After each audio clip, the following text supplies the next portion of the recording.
Hello everybody, welcome back to the PH Divas. I'm Noor. I'm Millie. I'm Reagan. I'm Charlotte. I'm Sienna. And this week's episode is called The Art of Borrowing, where we are going to talk about the topic of originality and answer our focus question, to what extent is originality valued in society? But before we get started, I want to thank you, Annotation Nation, for voting us for the best original podcast for our episode, Clutter, Why the Murder Was a Mess. So, to get started, we all read the same book called Originals, How Nonconformists Move the World by Adam Grant. And this book basically explores how to challenge the status quo, champion new ideas, and foster originality within ourselves. And with this, we are going to discuss the topic of originality. We're going to define originality, and we're going to talk about how society views originality, as well as the negatives that come from society's views of originality. And we also, just to let you know, we all did our own individual research to help answer our focus question. So now we're going to talk a little bit about the author. So Adam Grant was the author of the book, and he was a professor at UPenn, and he has written numerous books, mainly focusing on the workplace and things like that. His most famous book is Give and Take, which is about the interactions of people within a workplace.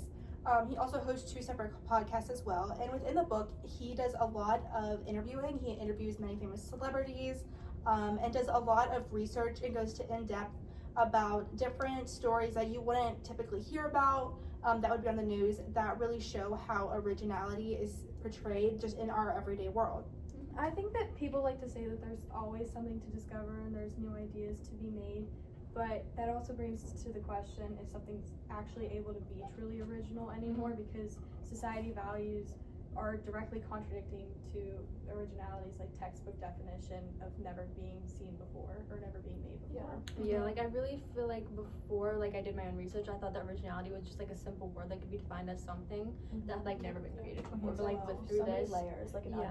Yeah. To Kind of reminded me of Shrek. about it. Yeah. Okay, so now we're gonna get into the book and talk about more about what Adam Grant discussed. So the main argument and thesis of the book was that originality is not about being completely different or unique from all others, and that original thinkers improve past ideas and rearrange them instead of think of something completely out of the blue. A quote that I really liked that demonstrates the main thesis is that originality involves introducing and advancing an idea that's relatively unusual within a particular domain. That's a good quote. Yeah. There were a lot of important topics that were discussed in this book, and I feel like you have the best idea about what those topics were. Yeah. He dived into, like you said, so many things, yeah. But some of the main were that originals find solutions to problems rather than problems to fix with their solutions, that placing high emphasis on the practicality of an original idea helps make it more integrated into society and then view that more highly. High volumes of work can yield higher chances of finding national success, that people plan calculated risks to lessen their chances of failure, and that problem solving between 2 sides can encourage a lot of new ideas. Yeah, I think there's a really broad spectrum of like every. Right. Yeah, he There's a touched lot upon of almost every examples. single. Yeah, Yeah. you could flip to a random page and there would be the most random sentence. Yeah. Yeah. It was so crazy. I mean, I'll dive into the rhetorical choices. So he provided a lot of statistics, personal anecdotes, and psychological studies in this book, which gave it a really scholarly tone, and it really boosts his credibility. And this all ties into his purpose, which is to educate the audience on how to foster originality and challenge the ideas of conformity. And I feel like after reading the book, it was so eye-opening to just kind of the psychology of how people think, especially when it comes to originality. And I feel like when he uses all those examples, and I feel like they're really nice because he uses a lot of really famous people in some of them, so it's easier for the audience to kind of understand things, and you can kind of put your own knowledge about them, like when he talks about like Jerry Seinfeld and Steve Jobs, like those are names that many people know, so it's a lot easier for us to kind of understand the story. I think I'm gonna start off with my favorite topic, which was about the idea that people fear rejection and ridicule, so they conform to the rules already established by society, even if it goes against their interests. And I thought that was something that was like really interesting. Like, is anyone else? My favorite was about the sibling studies and how it shows that parenting can affect a person. So older siblings usually tend to have a more strict and straightforward parent, which makes them more likely as they get older to conform to society and seek approval, whereas later born siblings, or like the youngest siblings, typically have a more lenient parent, so they're more likely to be confident and be more original in a sense. I am a big procrastinator myself. I found Adam Grant's outlook on procrastination to be very interesting. He said that procrastination actually can improve creativity because it allows time for ideas to develop, and not rushing these quick thoughts can lead them to be more developed and a more original idea. I'm gonna use that Yeah. whenever I'm like not wanting to do my work. Yeah. I'll just think of like the book and what he said. I really like the quote where he says the biggest barrier to originality is not idea generation, it's idea selection. And I love that because I feel like it means so much because there's so many original ideas in the world today. And I think the hardest part is choosing the right one.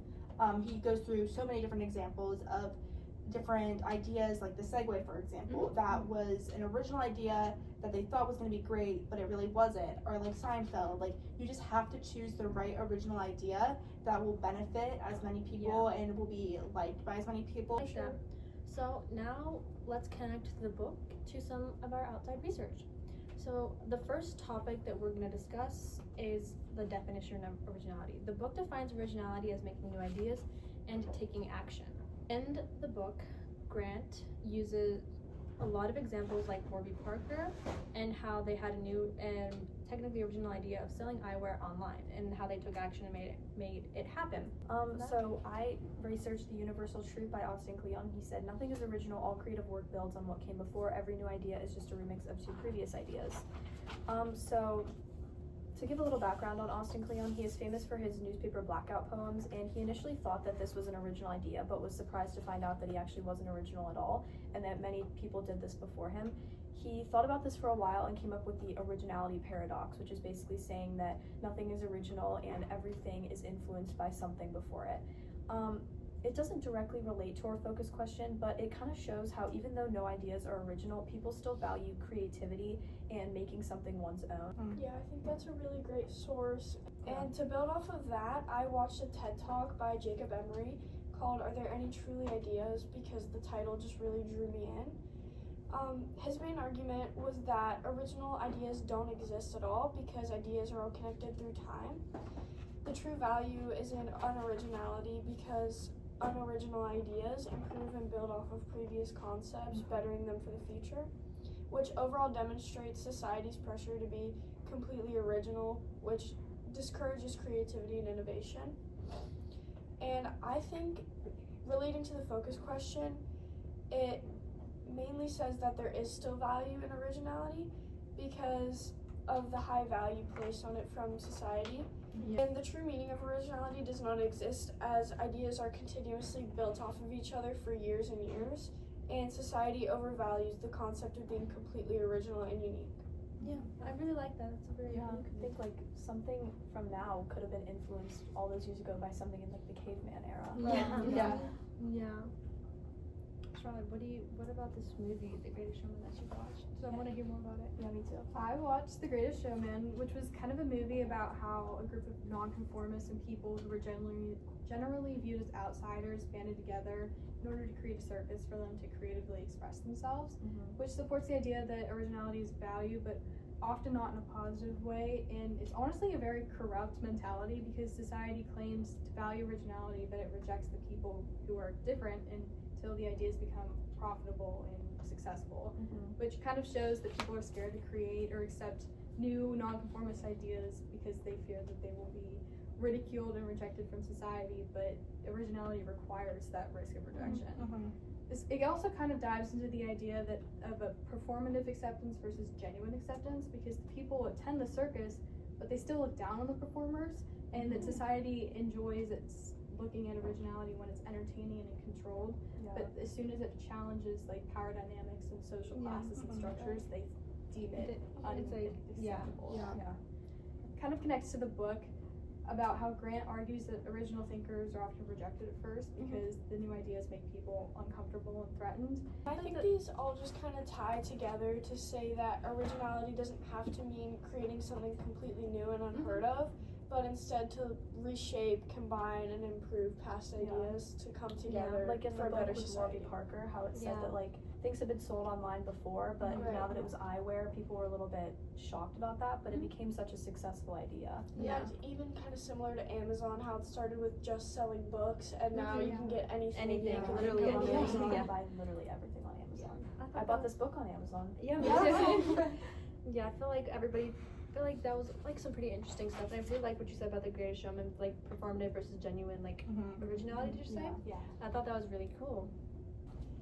Okay, so another major issue that we want to talk about is the role originality plays in society. Oh, so I think that was actually Frank Zappa. You guys Zappa. ever- I think so. I love Frank Yeah, I Zappa. love Frank Zappa. So about Frank Zappa is he actually said the quote, "I never set out to be weird. It was actually always others who called me weird." And so Frank Zappa was a musician who during his time he wrote about a lot of different controversial lyrics, and the music he used was different than what music had been at the time. And he was called weird by society simply because he broke out from those social norms, and he had his own original style, which many people didn't like. And that is really similar to in the book when they talk about The Lion King and how it almost didn't go through as a movie because when it was first pitched to Disney execs, they didn't like it because they couldn't relate it to anything else. It was different and original from anything they'd seen before. And it wasn't until they related the movie to Hamlet that they were able to greenlight it because they realized that it was something similar and they knew about it. Originality is less and less valued in society because it's not what the society is like typically used to. It's very Yeah, interesting. I yeah. didn't know that about the Lion King. And to build off of that strong source, I read an article titled AI in Pittsburgh Schools, How Are Districts Handling This New Powerful Tool? And this source showed that originality is being reshaped in education by the use of AI technology as students become continuously more reliant on these tools rather than creating authentic work. The teachers mentioned in the article stress how many students rely on AI to do their work every day, and they're trying to shift from using it as a tool to create work quickly to instead improve critical thinking, writing, and problem solving. And I think that it challenges the focus question because it shows that schools are moving away from valuing authentic and pure work, instead encouraging and embracing AI technology to become used as a tool for students to improve their work. Yeah. Yeah, I think that's really important, especially in like the Pittsburgh area. Like it's Yeah. how it's affecting us. Like Yeah, and just like schools in general too, because a lot of kids like use AI and don't learn anything from it, and I'm like, it's really like gonna affect the future of our like society. Everything like kind of goes in one ear and out the other, or through your eyes, and then you forget about it. Exactly. Especially in You're not like actually 10 learning. years when everybody's in like graduates and starts their jobs and nobody knows No what one's they're actually doing. gonna truly know. Yeah. Yeah. I read a thesis paper which was written by Alana Fairman, who states that society values originality, but when it comes to visual art, it relies on replication, familiarity, and existing influences, and that originality is usually accepted when it connects to recognizable ideas, styles, and technologies that people already understand. She dives into the idea that artists gain recognition when audiences can connect their works to existing values and ideas, and that society romanticizes the idea of being completely original. Millie's universal quote, it shows that all art grows from previous works, leading to the idea that inspiration from others is generally impossible to avoid, and that she argues that originality is not about creating from nothing, but rather how people can express it differently, and that replication doesn't erase the artistic values of originality, but the interpretation and perspectives are still new, in turn still value and still matter. This kind of like connects to Grant arguing that successful original thinkers make ideas that are new enough to stand out but familiar enough to be accepted. Yeah, that's interesting. I think that all of our sources really tie into even the first point about the definition of originality and how in today's society there's so many ways that you can define it. Yeah, I agree. I also like how, like, in your source also talked about, like, something similar to, like, what Reagan's source said about, like, how people, like, kind of only recognize, like, newer ideas if it's, like, familiar or, like, recognizable and relatable. Like, I feel like that's, like, really interesting that most ideas are not going to be accepted unless I definitely think a sense of conformity comes Yeah. with that. Yeah, because people Conformity, wanna- 100%. they don't want to stand out. And I think that it all kind of stems from the fear of being rejected as yeah. well, Like especially humiliation, in judgment. schools, because so many students are afraid to raise their hands and answer questions. I also wanted to kind of go on. You inspired me to listen to some free tablet music, and in one of the songs, there's a woman screaming in the background, like, "Why can't you talk about normal things or like sing about nice things?" Which I kind of thought was interesting because it shows that instead of accepting the idea that he's talking about controversial topics and things that aren't normally talked about, like he's being criticized for it. Yeah, I agree. All right. So now that was a lot of interesting information, and now we're gonna talk about our final major topic, which is about how society negatively affects originality. And I'm gonna start this one off with talking about the TV show I watched. This is a historical fiction TV show about the samurai during the Meiji Restoration, which was basically a period of time in which Japan was modernizing itself. And during this time, the samurai greatly struggled and lost a lot of their feudal rights after the shogunate was defeated in the Boshin War. And like after that, the Meiji government took over, because basically what the government was also trying to do during this time was try to eliminate the samurai class. So like because of all of this like modernization, westernization of Japan, the samurai were forced to conform to like a newer, more normal, modern life that they didn't know how to live in, because they were brought up as warriors who only knew how to kill. So trying to like fit into that kind of environment was like unknown to them. They didn't know how to like survive. And like this like really aggressive process of conformity forced the samurai to abandon their traditions, customs, and rituals to fit the Western idea of normal, which forced the like all of the Japanese people to be a little more similar to each other, and they had to like meet the Western standards, which basically made them lose their own identity and lost the qualities that made them like unique. So like connecting this back to another like major point that Grant mentioned in his book was about like how societies force people to conform to like newer system, which is like exactly what happened in this show. Like I feel like that was a very good like example of like conformity that you like mentioned earlier. Yeah, which I feel like is still happening now, and it Yeah. shows just how it's been happening for years, and how it's just slowly decreased more. Right. Yeah, because like I feel like now in society, there people are more like each other than ever, because Especially with the rise of like social media. Yeah. And stuff. Mhm. I also thought it was cool how he mentioned that people in like countries abroad like to conform to Western society, but that also people from the Western society went to places abroad in order to gain like creative inspiration. Yeah. Like how he mentioned that Armani, Karl Lagerfeld, Versace, Vera Wang all went to foreign countries to get inspiration. Yeah. You know, to build off of all of this, I read 2 articles about AI in the art world, and you know, is it good or is it bad? One hand, from the article From Sloth to Slothbees, the author Huckins argues that AI-generated art and AI tools are beneficial and should be more widely accepted, and that people use AI tools like Midjourney and Runway to create art quickly without extensive training, which obviously makes it a lot easier for people to create art. And people and companies can create art in whatever style they want in very little time, which begs the question, is it taking away art's originality? So in another article that I read, AI versus Art Studio Ghibli edition, the author argues that AI art is an insult to life itself and impacts art's creativity and authenticity, and he believes that AI lacks depth, originality, and human experience that makes it true artistic expression.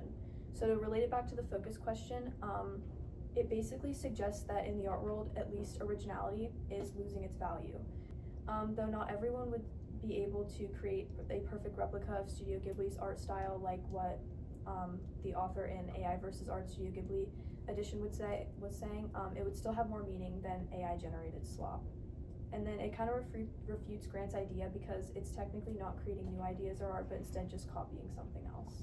Yeah, I agree with that, because like two major topics that we've been like talking about throughout this like episode is like about how a lot of ideas are based off of each other, and like people are like afraid to come out with their own because of like their fear. I feel like it also kind of ties into the article that I read about AI in Pittsburgh schools, about how so many people are not even in school but in other forms of media are becoming reliant on AI to assist them in creating something that authentic work is just getting pushed out of Pushed the out of way the way, yeah. because it's not comparable to AI work. Yeah. Yeah. Because the main argument of the Studio Ghibli's argument author said was that people were putting like pictures into this AI platform and it would generate Studio Ghibli style art, Yeah. and it kind of loses its meaning because one, it's copying from the artist, but two, like it would be more authentic and creative if somebody tried to create it themselves. I want to talk about my other source that I found, which is kind of similar to like Millie's thing about AI and Sienna's like article about AI. The article I read is called "Does AI Limit Our Creativity?" by Seb Murray, and in this article, Murray talks about how AI affects original like creative thinking. He basically says in this article that AI can help increase the quality of thoughts, but it doesn't increase the variety. Like the ChatGPT or like other AI generated ideas aren't as diverse as human generated ideas because they're just basically like the same voice, just repeating the same thing over and over. They're not like giving you anything new. And one like experiment that the author talked about, two groups of people, one of them was with just like only humans and another group was like students with like AI, and they had a task to create an invention of like a new toy using a brick and a fan. And all of the groups that like were able to use AI, though, they all had like similar suggestions or concepts that were clustered around the same idea. And those like inventions were only 6% unique. However, the group of only humans, their inventions were like entirely 100% unique ideas, which shows that like breakthrough innovations are created through the diversity of human thought, which is something that AI cannot replicate. Connecting it back to the book, Grant argues that originality requires independent thinking and the courage to challenge the default, which is like to overcome the fear of like being ridiculed and judged for it. And he also mentions how people fear rejection, failure, criticism, and that society rewards fitting in as opposed to standing out and being somewhere. I feel like a big part of that is also like, especially with AI, is it's so easy just to kind of plug it in into a prompt and that's it. I feel like if you're doing it by yourself, you're going through that whole process, and so many original ideas I feel like come from that process. I And I agree. feel like it would be interesting to see if, like for example, when you were talking about the brick and the fan, it'd be interesting to see if ChatGPT versus Gemini or Copilot would result in different ideas given. Nothing can replace the human brain. I also wonder if they increase the amount of people that were using like ChatGPT and AI to create those ideas, how many people would end up with the exact same thing. So I actually did an article, I compared two different articles on social media banning, which has happened already in Australia for children and is being kind of discussed about in a big conversation topic around the world. And so like some of the positives people said for social media banning is that it ends the addictive scrolling, especially on platforms like TikTok where it's just an endless scroll, there's no end in sight. And it also helps get rid of those unrealistic beauty filters that many kids are being they're able to see at such an early age. So there's definitely some positives to it, but the negative to it is that it shuts the kids off from the rest of the world. They're not able to connect with others if they have the same interests. They're not able to connect with others that are around the world that have them. And whenever you connect with others, you're able to kind of bounce off those original ideas, almost if you're like in a workshop. Another big thing was that they aren't able to express their own opinions, especially like political opinions, or if it's about the environment. If they have their own original ideas or own original views, they're not able to have that seen by the world, and they're kind of suppressed. And whether you realize it or not, or whether society realizes it or not, they're suppressing originality from the young generation. And so I feel like that relates to a lot about the different topics that Grant discusses in the book about how people unknowingly suppress originality. They use examples of like parents, family members, bosses, like they suppress originality even if they don't realize that that's what they're doing in the first place. And I feel like that's a big topic that needs to be more, like people need more educated on, is the effects of suppressing originality at such a young age, especially for those kids, because they're the next generation that's going to take over the world. So we need to make sure that like they have their own ideas and that they're just not thinking what everyone else around them thinks. Yeah. I really like that. And it's a digital age now, like you know, we're all gonna be online. Like I don't think the internet is going away, so I definitely think 100%, like yeah. expressing your originality online is something that's very important. Yeah, because like I feel like there's like two things that people need to realize. Like although like social media is like contributing to like a lot of conformity, and like loss of originality, social media also provides like an outlet, or like as like it serves as a form of communication for people like across the globe to talk to each other. Like a lot of breakthrough innovations like throughout history have like they like When the came to printing be press. like the printing press, like they came to be because of like communication and like being able to share ideas with each other across the world. And, like if people don't realize that, then the future generations not going to You get could anywhere. argue that social media is like the printing press. Yeah. And on top of that, like it's also like the age of trends. Like Yeah. for example, I know the Park sweatshirts that everybody's Or like the buying. white box sweatshirts. The white fox sweatshirts, like people see one person wearing it who gets a lot of likes on social media, and then everybody wants to go buying out it. and wear Yeah, it. want to wear the same thing. Yeah. And also like consumerism plays a role in that, where like you see somebody buy the new water bottle and then everybody has to everyone buy wants the the new new water water bottle. And it just kind of takes away from like the unique aspects of, for example, back in 2020 when people online would come up with different ways to be entertained and make small businesses and crafts that you could do. Like I remember this one girl would make sunglasses out of Knives. and paint them. Like nobody would have ever thought to do that now because like it's a weird thing to do. So I feel like that goes back to the suppression of like originality. Right. Yeah, when we were all like in the pandemic, everybody was online, and all these original ideas like the glasses were being shared, and there was like a new style of like how to dress, and it was kind of less oppressed because like No one really cared. Nobody about that. really cared. But like now everyone's like sort of caring. For my art class, I have to research like certain kinds of artists and create an artist profile of them. I honestly was inspired by one of my classmates. She picked Dr. Nowhere, which I have never seen anything like his work. His stuff is really creepy. You have to like do some research on it, but I have genuinely never seen any of his work before or anything like his work. And he recently became popular like on social media because he had the freedom to post on Instagram. Today we really dissected the concept of originality and like the different aspects and forms it takes. And I feel like the book was also a very good source about this because it also did touch upon many different things about literally the book. everything. Yeah, touched upon like pretty much almost every single thing that we each talked about with our individual research. Overall, it can be concluded that the value of like original works in society has like increased because seeing original and authentic pieces has become more rare. So like in general, those values are like increasing. However, the way society and the way like people in society view originality has greatly decreased because people don't really care about it that much. Like the famous actor Timothée Chalamet, he said that he did not want to work in anything that had to do with the ballet or the opera because nobody simply cares about it anymore. And I feel like that quote very much represents how society views originality and just like having original thoughts, ideas, and like creative outputs like that. Well, that is it for today's episode. Thank you, Annotation Nation, so much for tuning in on this week's episode.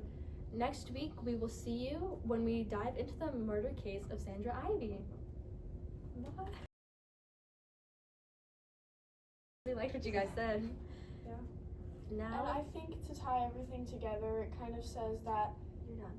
okay. Sorry. You're done. You're done. I feel like that's really good. I feel like we all really talked about originality. I feel like discussed its importance and like the different aspects of it. Sorry, we need to read.